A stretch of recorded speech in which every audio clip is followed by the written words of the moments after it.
বলবেন? ব্যাপারটা হচ্ছে এত মিম তৈরি করছে, কিভাবে বলতে পারি। প্রথমেই বলি আমাদের একটা অফিসিয়াল কোনো সং না, ফলে এই যাদের সাথে যে আইএসএফ তৈরি করছে এরকম কোনো ব্যাপার নয়। মানুষ আবেগে এগুলো তৈরি করছে এবং সাধারণ মানুষ এটা গ্রহণ করছে। এখন সাধারণ মানুষ থেকে শুরু করে উচ্চবিত্ত, মধ্যবিত্ত, শিক্ষিত সমাজ এখন সবাই পশ্চিমবাংলার গণ্ডি বাড়িয়ে, রাজ্যের গণ্ডি পেরিয়ে, দেশের গণ্ডি পেরিয়ে এখন আন্তর্জাতিক স্তরে গানটা পৌঁছে দিয়েছে। দেখছিলাম কানাডাতে একজন ভদ্রলোক এটা ভিডিও করে পোস্ট করেছে।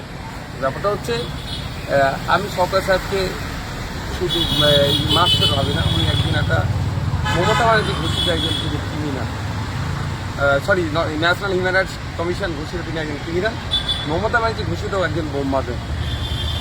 আপনি একজন প্রার্থী, আপনার অন্য প্রার্থীর প্রতি একটা সহনশীলতা থাকবে, 100% আছে। কিন্তু একজন মাতসুর বলে আমি অভদ্রমূলক শব্দ বলতে পারবো না একটা করে আমি খরচ করেছি আমার রাজনৈতিক কেরিয়ার। এক নম্বর। দ্বিতীয় কথা হচ্ছে সরকার সাহেব যখন রাস্তা দিয়ে যায়, কেউ যদি ওনাকে চোর বলে ডাকে তারও দায়িত্ব নাকি আমার ঘাড়ে বর্তায়। মানে সরকার সাহেব আইএসএফ আর নওশাদ প্রক্রিয়াতে বুঝছে যা হয় সবই নাকি নওশাদ বা আইএসএফ, সেটা আমি কি করতে পারি? সাধারণ মানুষের বাক স্বাধীনতা থাকতে পারি না। শওকত মোল্লা এখানে আপনার রুচি নিয়ে কথা বলছে এবং একাধিক রিলেশনশিপ আছে, সেই নিয়ে কোর্ট কমপ্লেন হয়েছে, এই দিয়েও দেখুন আইনি লড়াই চলছে, আমি কিছু করি না, আইনি লড়াই চলছে, কোর্টের বুঝিয়ে নেবো। নওশাদ ভাই, আপনার যে গানটা শুরু হচ্ছে সেখানে প্রথমেই শুরু হচ্ছে নটোরিয়াস ক্রিমিনাল, তারপরে মাতচোর মৌখালি গাঁজা। এই যে পুরো বিষয়টা আপনাদের কর্মীরা নাচ করছেন, ওই যে প্রশ্নটা করলো, কোথাও কিন্তু প্রতিপক্ষ আমি অন স্টেজ বলতে শুনেছেন আপনি। দেখুন আমি বিলো দ্য বেল্ট করে দিয়ে আমাকে অ্যাটাক করতে দেখেছেন, কোনোদিন দেখেছেন? দেখাতে পারবেন না, বিলো দ্য বেল্ট অ্যাটাক করি না। দ্বিতীয় হচ্ছে আপনারাই দেখেছেন আমি স্টেজে উঠে তাড়া দিই যে ডিজেটি যে এই ধরনের হইলোর করা বারুদে, আপনারা দেখেছেন, আপনারা অনেকে দেখিয়েছেন।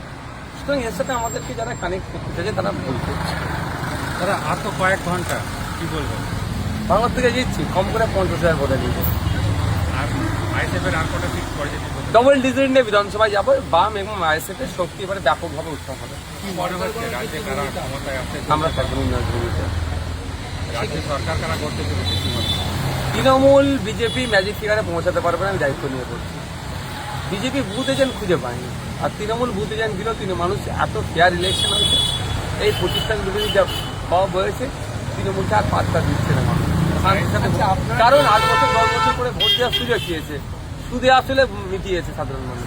আপনারা নির্ণায়ক ভূমিকায় থাকতে বলছেন, সেই প্রশ্নটা উঠেই আসবে দাদার কথা সূত্রে, যদি তৃণমূল বা বিজেপি ক্ষমতায় না আসে, ঠিকঠাক না পায়, সেক্ষেত্রে আপনাদের অবস্থান কি হবে? আমাদের আমি একদম কোড আনকোড বলছি, আমরা ভোট দিয়ে কোনো দুর্নীতিগ্রস্তকে আমরা সহযোগিতা করবো না।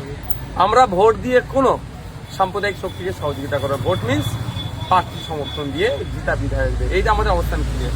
অন্যরকম পরিস্থিতি, সে পরিস্থিতি জানে, তার জন্য সংবিধান আছে, সুপ্রিম কোর্ট আছে, নিয়ম পালন আছে। ভাঙর মানে সবসময় সংবাদ শিরোনামে থাকে, পোস্টফুল ভায়োলেন্স, ভাঙড়ে যদি হয় দায় নেবে? আইএসএফ যুক্তরাকে দায় আমার ঘাড়ে করতে হবে। ভালো আছেন? ঠিক আছে, আমি আপনাদের বলি আমরা